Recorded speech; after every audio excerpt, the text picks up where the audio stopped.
जनों, माताओं एवं बहनों, अभी आप सब आशुतोष महाराज जी के अमृत वचन सुन रहे थे।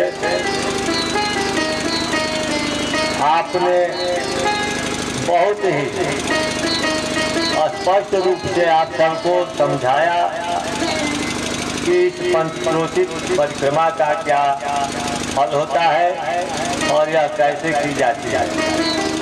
ऐसी स्थिति में यह पंचक्रोशित परिक्रमा आखिर क्यों होती है? शास्त्रों में ऐसा वर्णन है, स्पष्ट लिखा है कि जिसने दर क्षेत्र की पंचकोशित परिक्रमा नहीं की, पूरे भूमंडल की परिक्रमा कर ली, समस्त तीर्थों में स्नान जाकर कर लिया, समस्त तीर्थ कर लिया और महर्षि भृगु दर क्षेत्र की पंचकोशित परिक्रमा नहीं किया, सब व्यर्थ है। समझिए, अभी आशुतोष जी महत्व आपको समझा रहे थे, कोई अलग से नहीं, ये शास्त्र की बात बता रहे थे आपको कि यह पंचक्रोशित परिक्रमा अगर आपने नहीं किया तो आपने कुछ नहीं किया, ऐसा महत्व है। यही नहीं, समस्त तीर्थों में काशी का महत्व है। जितने भी तीर्थ हैं उन तीर्थों में काशी का महत्व है, सबसे बड़ा काशी का महत्व दिया गया है। और यह धर्मारण्य क्षेत्र, बद्रियाग स्थल, दर्दन मुनि का क्षेत्र, भृगु क्षेत्र, उस काशी से भी एक जौ अधिक महत्व रखता है। क्यों रखता है? इसको हमको समझना होगा। जब तक इसको हम नहीं समझेंगे तब तक हम इसके महत्व को नहीं समझ पाएंगे, तो हमारा ज्ञान अधूरा रह जाएगा।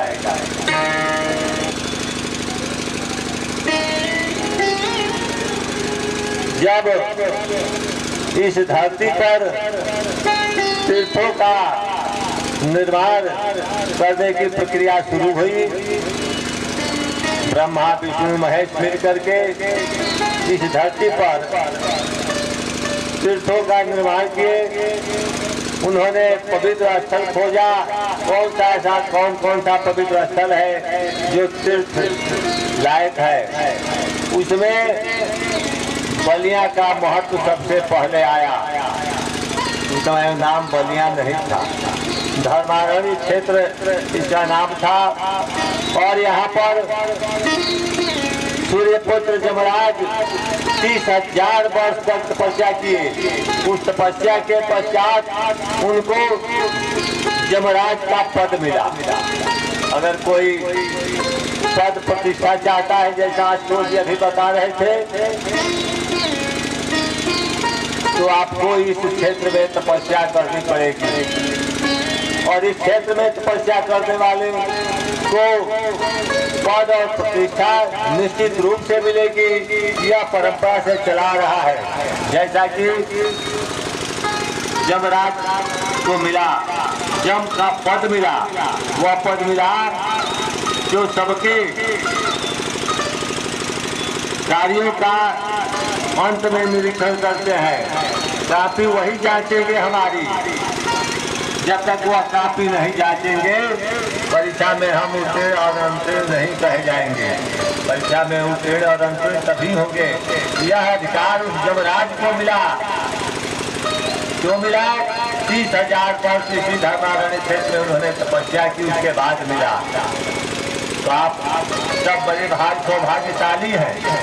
हम यही बात कहते रहते हैं कि हमारा जैसा सौभाग्यशाली कौन है जो इस धरती पर, ऐसे धरा पर हमारा जन्म हुआ है।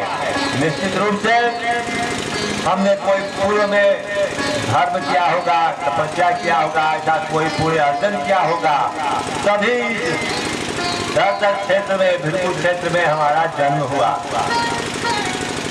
और यहाँ जन्म इसलिए नहीं हुआ है कि खाओ पियो मौज उड़ाओ।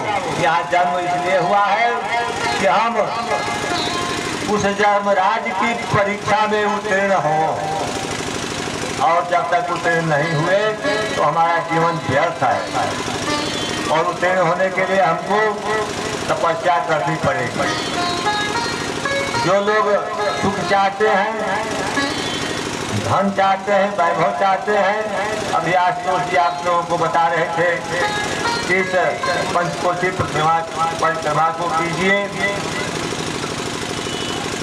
हम लोग दूर दूर चले जाते हैं, काशी की पंचकोशी परिक्रमा करते, अंतर्गृह परिक्रमा करते, अयोध्या की परिक्रमा करते, वृंदावन गोवर्धन की परिक्रमा करते, जगह जगह जाते हैं, इसलिए कि हमको यह ज्ञान ही नहीं है कि हम ऐसे क्षेत्र में हैं, उस जगह पर हैं जहाँ की परिक्रमा संपूर्ण विश्व के तीर्थों का फल प्रदान करती है। ऐसे जगह हम पैदा हुए हैं। इस बात को जानना होगा कि सबसे पहले एक और बात मैं आपसे बता दूं कि यह परिक्रमा हम क्यों करते हैं। यह परिक्रमा किसी स्थान विशेष की नहीं है, यह उस मेखलाधारी चतुर्भुज भगवान विष्णु की परिक्रमा है जो आदिकाल में यहाँ पर हंस रूप में, ब्रह्मा के हंस रूप में आए थे, और यहीं पर आने के बाद ज्ञानवापी में स्नान कर अपनी थकान मिटाने के लिए उन्होंने स्नान किया, और चतुर्भुज मेखलाधारी विष्णु भगवान बन गए। वो हंस यहाँ स्नान करने से विष्णु स्वरूप हो गया, विष्णु का रूप प्राप्त कर लिया, विष्णु बन गया। उस विष्णु भगवान की परिक्रमा सबसे पहले ब्रह्मा जी ने किया था।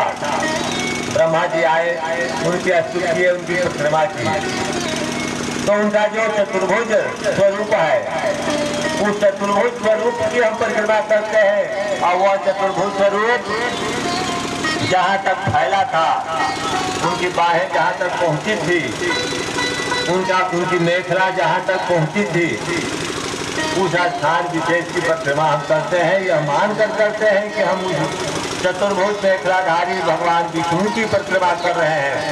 हम सागर पारी देवकली और शंकरपुर चितौनी परसिया की परिक्रमा नहीं करते हैं।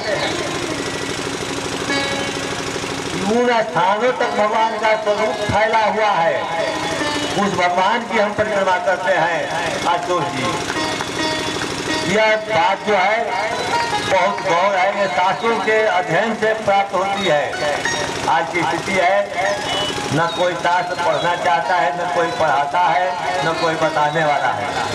परम पूज्य बाबा महाराज की कृपा से कुछ उनके साथ रहने से हम लोगों को यह आशुतोष जी जैसे विद्वान लोग उनके यहाँ आते थे, कुछ कहते थे, कुछ बताते थे, उससे हम लोगों को भी कुछ ज्ञान प्राप्त हुआ, कुछ जानकारियाँ मिली, तभी हम जो है इस प्रकार की बातें आप लोगों को बता रहे हैं।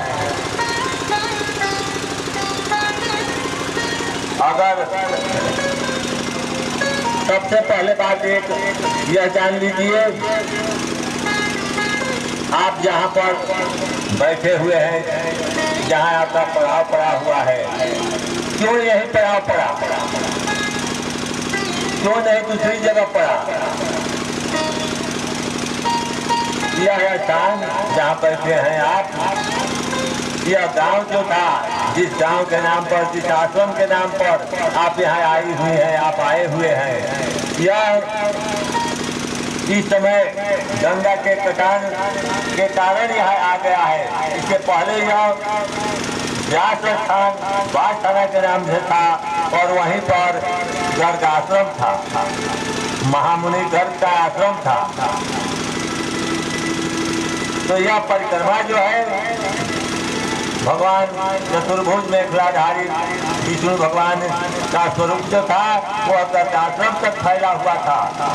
तो हम जब उनकी परिक्रमा जब हमको करनी होती थी, हम हमारे पुरखे करते थे, तो उस समय गर्ग आश्रम जाते थे, और गर्ग मुनि का आश्रम गंगा में विलीन हो गया।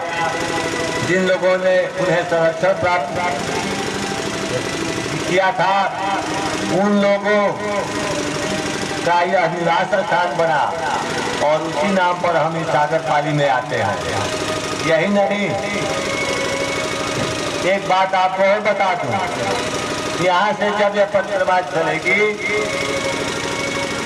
जिसको आप देवगली कहते हैं, देवगली आप दोपहर तक पहुँचेंगे। क्यों देवगली ही जाते हैं? रास्ते तो बहुत है, दूसरे रास्ते से भी हम संगतपुर जा सकते थे, क्यों देवगली होकर जाते हैं? इस बात को मैं आपसे बता दूं, देवगली के जो शंकर भगवान है, जो देवगली पे भगवान शंकर का मंदिर बना हुआ है, वो विमलेश्वर महादेव कहे जाते हैं। वो विमल क्षेत्र है आशुतोष जी, वहाँ पर बड़े बड़े महर्षि ऋषि तपस्या किए हैं और भगवान से का सायुज प्राप्त किए हैं। तो उसकी विशेषता जान लीजिए उस महादेव की। विश्व में कोई भी वैसा भगवान का लिंग नहीं है जो सीधे, जिसका अर्धा भगवान विश्वनाथ जी के तरफ हो। मतलब कि दोनों लोगों की निगाहें एक तरफ पड़ी हुई है। ये विश्वनाथ जी को देख रहे हैं, विश्वनाथ जी इनको देख रहे हैं। दो स्वरूप में, एक ही महादेव दो स्वरूप में प्रकट हुए हैं, काशी में और देवगली में। देवगली के महादेव जो है, आप लोग जाइएगा, जरूर दर्शन कीजिएगा वहाँ महादेव जी का। उनका अर्धा सीधे जो है विश्वनाथ जी के तरफ बना हुआ है। मैं जब वहाँ के लोगों ने बताया, इसका मैंने अध्ययन किया, शास्त्रों में देखा, तो सही में विमलेश्वर महादेव का जो वर्णन आया है, वैसा शिवलिंग का वर्णन बहुत कम जगहों पर मिलता है। बहुत पवित्र जगह है वो। वहाँ पर भगवान ब्रह्मा जी ने जब किया, विष्णु के महर्षि भृगु जी ने जब किया था, तो वहाँ पर सभी देवता और महर्षि रुके हुए थे। इसलिए वहीं तक आज की बात रही। फिर संकटपुर में फिर आशुतोष जी आप लोगों को बताएंगे कि वहाँ का क्या महत्व है, क्यों संकटपुर में हम जाते हैं। इन्हीं शब्दों के साथ आप सबके लिए आमंत्रण आ गया है कि आप लोग भोजन कर लें, आप लोग जाएं भोजन करें। इन्हीं शब्दों के साथ एक बार जयकारा बोल दें, धर्म की जय हो, धर्म की जय हो, अधर्म का नाश, अधर्म का नाश हो, प्राणियों में सद्भावना हो, प्राणियों में सद्भावना हो, विश्व का कल्याण हो, विश्व का कल्याण हो, गो हत्या, गो हत्या, गो माता की जय हो, गो माता की जय हो, स्थान देवता की जय हो, महर्षि गर्ग की जय हो, गर्ग महर्षि की जय हो, महर्षि भृगु बाबा